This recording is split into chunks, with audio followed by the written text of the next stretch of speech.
పూరా లోకల్. నమస్తే, welcome to పురా లోకల్. హోలీ పండుగ నేపథ్యంలో నగర పోలీసులు కొన్ని ఆంక్షలు విధించారు. రోడ్లపై హోలీ పండుగ జరుపుకోవద్దు, అలాగే ఎలాంటి ర్యాలీలు తీయవద్దని ఆంక్షలు విధించారు. ఈ విషయంపై మనతో మాట్లాడేందుకు మందిర్ ప్రబంధక్ పరిషత్ అఖిల భారతీయ అధ్యక్షులు రామరాజ్ గారు మనతో ఉన్నారు. నమస్తే అండి. నమస్కారం. అంటే మీరు మందిర్ ప్రబంధక్ పరిషత్ అఖిల భారతీయ అధ్యక్షులు కాబట్టి, అంటే హిందువుల పండుగలు అప్పుడే పోలీసులకు ఆంక్షలు గుర్తొస్తాయా అని అనిపిస్తుందా మీకు? ఇది అనిపిస్తుందా కాదు, కనిపిస్తుంది కూడా. సరే, ముందుగా హిందూ బంధువులందరికీ హోలీ శుభాకాంక్షలు. అసలు హోలీ అంటేనే ఆనందోత్సాహాలతో జరుపుకునేది. ఇది ఒక ప్రపంచంలో ప్రకృతిలో జరిగిన మార్పుని అనుగుణంగా మనం ఆ పండుగ జరుపుకుంటాం. ఏ పండుగలను చూసుకోండి, ప్రతిది కూడా ప్రకృతి సిద్ధంగా, ప్రకృతి మారుతున్నప్పుడు దానికి అలవాటు పడడానికి చేస్తున్న ఇవే కానీ ఇది పెద్ద అలా ఉత్సాహంగా చేసుకునే పండుగలు. ఈరోజు పోలీసు వాళ్ళు చేసిందా ఏం కాదు. నేను ముందు అనేది ఏంటంటే, మనం హిందువుల మేల్కొనాలి. మనకు స్వతంత్రం వచ్చింది అనుకుంటాం కదా, స్వతంత్రం దేనికోసం వచ్చింది? ఇంతకుముందు 1200 సంవత్సరాలు విదేశీయుల్లో పాలన ఉన్నామని, మొఘళ్ళ పాలన, తర్వాత బ్రిటిషర్స్ పాలన. వాళ్ళ నుంచి మనకు స్వతంత్రం వచ్చిన తర్వాత ఈ ఆంక్షలు ఏంటి? మనం వినేవాళ్ళం. మొఘళ్ళ కాలం లోపల పండుగలు చేసుకోవద్దు, గుళ్ళకు పోవద్దు, తీర్థయాత్ర చేయొద్దు, చేసే దాని మీద జిజియా పన్ను విధించేవాళ్ళు. అసలు హిందూ సంస్కృతి ఏం చెప్తున్నదండి? వసుదైవ కుటుంబం, ప్రపంచమంతా కూడా ఒకటే కుటుంబం, అందరూ ఒకలాగా మెలగాలి. కానీ ఈ రోజున ఈ ప్రభుత్వము, ఈ కాంగ్రెస్ ప్రభుత్వము దేన్ని ప్రోత్సహిస్తున్నది? ఎవరైతే ఆతంకవాదాన్ని ప్రోత్సహించినరో, ఎవరైతే మన గుళ్ళు గోపురాలని, మన సంస్కృతిని విధ్వంసం చేసినరో వాళ్ళ గురించే మీరు మాట్లాడేది. అంటే ఈరోజు నాకేం జ్ఞాపకం వస్తుందంటే, అంటే వాళ్ళ గురించే మీరు మాట్లాడేది. అంటే ఇప్పుడు రంజాన్ పండుగ నడుస్తుంది, అంటే వాళ్ళకు ఎలాంటి ఆంక్షలు లేవని అంటున్నారా మీరు? రంజానే కాదండి, ఫస్ట్ వాళ్ళదే గురించి మాట్లాడతారు వాళ్ళు. ఎందుకు? పోని వాళ్ళ వల్ల ప్రపంచానికి ఒరిగింది ఏంటి చెప్పండి. ముందు హిందువుల వల్ల జరిగిన నష్టం ఏంటి చెప్పండి. నిజాం ఉండే, నిజాం పాలనలో ఏముండే? మనము 90% ఉన్నా కానీ ఆయన దగ్గర ఉద్యోగాలు చేసేది మొత్తం 100% ముస్లిమ్సే కదా. మనం ఎప్పుడు ప్రోత్సహించలేదు కదా, మన పండుగలు కానీ మన మాతృభాషను కానీ ఎక్కడ ప్రోత్సహించలేదు కదా. ఇప్పుడు స్వతంత్రం వచ్చిన తర్వాత స్వతంత్ర భారతదేశం లోపల మన సంస్కృతిని మనము కాపాడకపోతే ఎట్లా? ఇది హిందువులు ఆలోచించాలి. వాళ్ళ ఆంక్షలు విధిస్తున్నారు కాదు. అసలు వాళ్ళు ఎందుకు ఆంక్షలు విధిస్తున్నారు? మీరు ఎందుకు దాన్ని తిరుగుబాటు చేయలేదు? ఆ రోజు అయితే బ్రిటిషర్స్కి తిరుగుబాటు చేసినామో, ఈ రోజు మనం ఈ పాలకులకు కూడా తిరుగుబాటు చేయాల్సిందే, మన నిరసన తెలపాల్సిందే. వాళ్ళు ఎవరండి? పోనీ డ్రై గ్రౌండ్లో చేసుకుంటారా ఏంటి హోలీ పండుగ? హోలీ పండుగ రంగులు ఇంట్లో చల్లుకుంటారా? నువ్వు బయటికి రావద్దని నువ్వు ఎట్లంటావు? ఈరోజు మీరు రంజాన్ జరుగుతున్నది, రంజాన్లో ఏం ఆంక్షలు ఏం చేసినావు? ఆంక్షలు ఏం లేవు. ఇప్పుడు చార్మినార్ దగ్గర పోండి, 24 గంటల ఏ సంస్కృతి అంటే మీరు? అక్కడ హిందువులు పోకుండా మీరు అన్ని కూడా కట్టుదిట్టం చేస్తారా? అంటే దీనికోసం మీరున్నది. హిందువులు ఆలోచించాలి. హిందువులని ఈరోజు కట్టడి చేస్తున్నారు. ఏ సంస్కృతి అయితే మనకు విధ్వంసాన్ని సృష్టిస్తుందో ప్రపంచం లోపల ఒక్క దగ్గర చూపెట్టండి. మన దగ్గర వాళ్ళు 72 జాతులు ఉన్నాయంటారు. దాని లోపల 72 శాఖలు ఉన్నాయి ముస్లిమ్స్లో. ఆ 72 శాఖలు మన భారతదేశంలో ఉన్నాయి కానీ వేరే దేశంలో ఎక్కడ కూడా కొట్టుకొని వస్తారు. షియా అంటే సున్నీకి పడదు, సున్నీ అంటే బహైది. వాళ్ళ గురించి, వాళ్ళ సంస్కృతి వాళ్ళదా మనం ఆదర్శంగా తీసుకోవాల్సింది. ఈరోజు నేను పాలకులకు రేవంత్ రెడ్డి గారికి చెప్తున్నాను, అయ్యా ఇది నిజాం పాలన కాదు. మొన్నటిదా కేసీఆర్ గారు ఉండే, మళ్ళీ నువ్వు వచ్చి అదే నిజాం పాలన పెడుతున్నావే. నిన్ను ఎవరా ఎన్నుకున్నది? హిందువులు కాదా? వాళ్ళ మనోభావాలు దెబ్బతింటారు తెలియదా నీకు? ఏ విధంగా అడుగుతున్నావు నువ్వు? అసలు ఈ పోలీస్ వాళ్ళకి ఏం అర్థమైంది? మొన్న దిల్సుఖ్నగర్లో కానీ, కరీంనగర్లో కానీ, ఇండోర్లో కానీ భారతదేశం గెలిచిందని ఉత్సాహంగా బయటకు వస్తే దేశభక్తులని మీరు అక్కడ రాళ్ళు కొట్టినరు, ఇక్కడ పోలీసు వాళ్ళే లాఠీ చార్జ్ చేసిండ్రు. ఇదెంత అన్యాయం చెప్పండి. అంటే భారత్ మాత అంటే తప్పు, మా భారతదేశం గెలిచింది అని చెప్పి ఉత్సాహాన్ని జరుపుకుంటే మిఠాయిలు పంచుకుంటే తప్ప, అసలు వాళ్ళు మనతో చేరాలి, ఈ ఉత్సవాల్లో వాళ్ళు కూడా పాల్గొనాలి. అప్పుడు వాళ్ళు భారతీయులు అవుతారు, వాళ్ళు దేశస్తులు అవుతారు, వాళ్ళు దేశం యొక్క మంచి కోరే వాళ్ళు అవుతారు.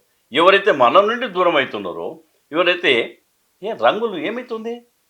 మీరు ఇంకోటి ఏంటంటే ముస్లిమ్స్ రంగులు వేసుకోరా వాళ్ళు?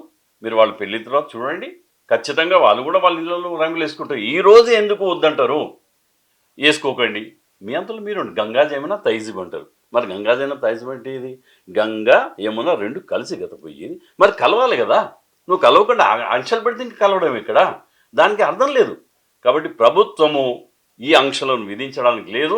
మేము ఖచ్చితంగా వస్తాం, మా ఇంటి ఆరు బయటలనే మేము జరుపుకుంటాం. ఇది రాయంలో రూమ్లో జరుపుకునేది కానీ కాదు. ఒకవేళ మరి అరెస్ట్ చేస్తే? అరెస్ట్ ఎట్లా చేస్తావండి? ఎందుకు చేస్తావు నువ్వు? అరెస్ట్ ఎందుకు చేస్తావు? ఏం చేసినావు నేను? రోడ్డు బంద్ చేసినా? ఈరోజు నువ్వు ఇక్కడ నుండి ఓల్డ్ సిటీ పోవాలంటే నువ్వు పోనీయట్లేదే. వాళ్ళు అది నమాజ్ చదువుతారు, రోడ్ అంతా ఆక్రమిస్తారే. మేము ఎక్కడ ఆక్రమించింది చెప్పండి? ఎక్కడ మేము ఇబ్బంది పెట్టని చెప్పండి? మేము ఎక్కడ ప్రభుత్వానికి వ్యతిరేకం కానీ, సమాజానికి వ్యతిరేకం కానీ, చట్టానికి వ్యతిరేకం కానీ హిందువులు ఎక్కడన్నా ప్రవర్తించి చూపెట్టండి నాకు. ఈరోజు మీరు ఆంక్షలు మా మీద కాదు విధించాల్సింది. ఎవరైతే దుర్మార్గంగా ప్రవర్తిస్తున్నారో, ఎవరైతే సర్ తన్సర్ జునర్ అంటారో అట్లాంటి వాళ్ళు. ఇంకొకటి, రోజు నేను ప్రార్థన చేసేది ఏంటిది? మొత్తం ప్రపంచం యొక్క కళ్యాణం కోరుకుంటాం మేము. కానీ వాళ్ళు ఏం రోజు మీరు నమాజ్ 5 సార్లు చదువుతున్నారు. ముందు దాన్ని తీయండి. దానివల్ల వైషమ్యాలు పెరుగుతున్నాయి. అల్లాహు అక్బర్ అంటాడు ఆయన. అల్లాహు అక్బర్ అంటే అల్లా తప్ప మిగతా ఎవరు లేరు పూజించడానికి ప్రపంచం లోపల. నిజమా అది? మరి అది నేను రోజు వినాలనా? నేను అది అన్నట్లేదే. నేను అన్ని సర్వమానం ఒకటే అంటున్నానే, సర్వసాముద్రం ఉండాలంటున్నానే, మనుషులంతా ఒకటే అంటున్నానే. అట్లాంటి హిందూ ధర్మాన్ని ఏమో నువ్వు కట్టడి చేస్తావు. ఎవడైతే నా అల్లానే గొప్ప, ఆయన తప్ప ఇంకెవరు లేరు, ఆయన నమ్మితే నేను స్వర్గానికి పోతావు అని ఏకవంతంగా చెప్తున్నాడు చూడండి. దాన్ని మీరు నిరసించాలి, దాన్ని మీరు కస్టడీ చేయాలి. ఇక్కడ కాదు, ఇదంతా హిందూ ధర్మము, హిందూ దేశము. అనాథంగా ఇక్కడ హిందువులు ఉంటున్నారు కాబట్టి సనాతన ధర్మాన్ని కాపాడాల్సిన బాధ్యత మన హిందువులది ఉన్నది. ఇప్పుడనే మేలుకొని హిందువులు ప్రభుత్వానికి నిర్ణయం తెలపాల్సిందే. రేపు ఖచ్చితంగా మనం హర్షోల్లాలతోని మన యొక్క యథావిధిగా మన పండుగల్ని మనం చేసుకోవాలి. దేనికి కూడా భయపడొద్దు. పోలీసు వాళ్ళే అర్థం చేసుకోవాలి. నిజంగా మీరేమన్నా కల్పిస్తే కల్పియండి, ఎవడొద్దంటున్నాడు. మీ బాధ్యత అది. దేశ రక్షణ చేయాల్సిన బాధ్యత, పౌరులను కాపాడాల్సిన బాధ్యత మీది. చట్టం కానీ చట్టం ఎక్కడ ఉంది? ఏ చట్టంలో చెప్పింది చెప్పండి? నేను అది పండుగ చేసుకోవద్దని, ఉగాది చేసుకోవద్దని, హోలీ చేసుకోవద్దని, దసరా చేసుకోవద్దని, దీపావళి చేసుకోవద్దు ఎక్కడ చెప్పండి మీరు. దానివల్ల జరుగుతున్న నష్టం ఏంటిది? ఇంకా దీనివల్ల నష్టం జరుగుతుంది, వాళ్ళ అలవాట్ల వల్ల నష్టం జరుగుతున్నది ఈ ప్రపంచానికి. కాబట్టి మీరు వాళ్ళని కట్టడి చేయండి. ఎవరైతే దుర్మార్గంగా వివరిస్తున్నారో వాళ్ళని కట్టడి చేయండి, కానీ హిందువులను కాదు. సార్, అంటే ప్రభుత్వాలు ఇలా అంటే వాళ్ళకే పెద్దపీట వేస్తున్నాయి, అంటే హిందువులకు తక్కువగా అవకాశాలు ఇస్తున్నారు పండుగలకు. హిందువులను పట్టించుకోవడం లేరండి వాళ్ళు. ఎందుకోసం అలా చేస్తున్నారు? ఎందుకంటే వాళ్ళకి ఏంటంటే, వాళ్ళకి ఓటు అంటే ఏంటి నాకు అర్థం కాలేదు. హిందువులే లేదండి ఇక్కడ ఉన్నటువంటి దాని లోపల 80%, 85% ఉన్నారు కదా. మరి వాళ్ళు వేసుకుందే రేవంత్ రెడ్డి గారు సీఎం అయ్యిందా? వాళ్ళ ప్రభుత్వం ఏర్పడిందా? అది అందుకే చెప్తున్నాను, ప్రతిసారి చెప్తున్నాను, హిందువులు మేల్కొనాలి, హిందువులు అర్థం చేసుకోవాలి. ఎవరైతే మనతోని ఓట్లు తీసుకొని, ఎవరైతే మన అధికారం తీసుకొని, మనతోని ఓట్లు తీసుకొని మన మీద ఏదైతే చెలాయిస్తున్నారో, దౌర్జన్యంగా వాళ్ళు ప్రవర్తిస్తున్నారో వాళ్లకు కనువిప్పు కలిగే విధంగా మనము ప్రవర్తిస్తేనే మంచిది.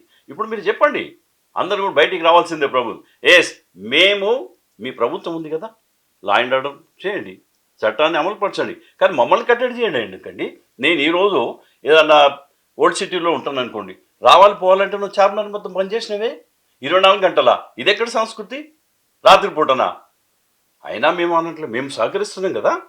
నెల రోజులు హిందువులు అక్కడ పోయేటోళ్ళు ఏదో వేరే చుట్టూ తిరిగిపోతున్నారు కదా. ఒక్కరోజు వాళ్ళు కనుక సమయాన్ని పాటిస్తే తప్పేమున్నది? గంగాజమైన ప్రైజ్ అన్నప్పుడు నిజంగా వాళ్ళు కూడా వచ్చి ఇన్ని రోజులు మేము ఉంటున్నాం కదా, అరే హిందువులు ఈ ఒక్కరోజు కదా పండుగ చేసుకొనియండి, వాళ్ళు కూడా మా తోడైతే ఎంత బాగుంటుంది. వాళ్ళ తాజీ యాత్ర కానీ లేకపోతే పీర్ల పండుగ అయినప్పుడు మన హిందువులు కదా పోతున్నది, మన హిందువులు కదా వాళ్ళు పూలదండ వేస్తున్నది. మీరు పూలదండలే రాళ్ళు కొడతారా? మీరు తిడతారా? ఇదే మీ పద్ధతి. అట్లాంటి దాన్ని ఆ సంస్కృతిని మీరు ప్రోత్సహించేది. నేను ప్రభుత్వాన్ని మళ్ళీ నిలదీసి అడుగుతున్నాను, ఇట్లాంటి ఆంక్షలు విధించడానికి వీల్లేదు. ఇక్కడ ఉన్నట్టే మీరు కట్టడి చేయండి, అంతేగాని హిందువులు బయటికి రావద్దు, హోలీ జరుపుకోవద్దు. ఎవరండి నువ్వు కదా పెట్టింది ఇది. కొన్ని లక్షల సంవత్సరాలుగా జరుగుతుంది ఈ సంస్కృతి, కొన్ని లక్షల సంవత్సరాలుగా హిందువులు దీన్ని జరుపుకుంటున్నారు. కాబట్టి ఇట్లాంటి ఆంక్షలు ఆంక్షలు విధిస్తే హిందూ సమాజం సహించదు. నేను హిందువులకు కూడా ప్రార్థన చేస్తున్నాను, అయ్యా మీరు ఎక్కడ కూడా తలంచవద్దు, మీరు ధైర్యంగా సగర్వంగా గర్వంగా మన యొక్క పండుగలను చేసుకోవాల్సిందే. రైట్. మరి ఇది పరిస్థితి. అంటే ఆంక్షలు విధించారు పోలీసులు, కానీ పండుగను చాలా స్వేచ్ఛగా జరుపుకోండి, అరెస్ట్లకు భయపడకండి, అంటే తప్పుడు పనులు చేయకుండా పండుగని చాలా సమన్వయంతో శాంతిపరంగా అందరూ పండుగను జరుపుకోండి అని చెప్తున్నారు మందిర్ ప్రబంధక్ పరిషత్ ఆల్ ఇండియా అధ్యక్షులు రామరాజు గారు. Thank you sir.